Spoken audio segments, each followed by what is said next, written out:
अस्सलाम वालेकुम ख़वातीन हज़रात, आज की सबसे बड़ी और इंतहाई अहम खबर के साथ आपकी खिदमत में हाजिर हुआ हूँ। जी हाँ ख़वातीन हज़रात, महकमा मौसमियात की कई मकामात पर मूसलाधार बारिश की पेश गोई। 9 जुलाई 2022 क्वेटा समेत बलूचिस्तान के बेशतर इलाकों में आज मौसम गर्म रहा।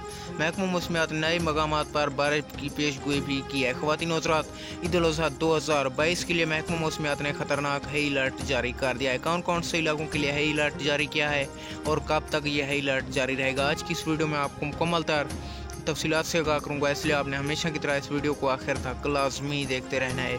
उससे पहले वीडियो को लाइक कर लें, चैनल को सब्सक्राइब करके बेल आइकन को ऑल पर सिलेक्ट कर लें। तफसीलात के मुताबिक महकमा मौसमियात ने आज बरोज़ हफ्ता बारिशों की पेश गोई कर दिया, जबकि बलूचिस्तान के बेशतर अजला में मौसम आज गर्म रहने की इतलात भी दी गई हैं। ख़वातीन हज़रात, महकमा मौसमियात की रिपोर्ट के मुताबिक ईद उल अज़हा 2022 के लिए महकमा मौसमियात ने मुल्क पाकिस्तान के लिए मूसलाधार बारिश की पेश गोई की है। कहीं मूसलाधार और कहीं हल्की बारिश होगी।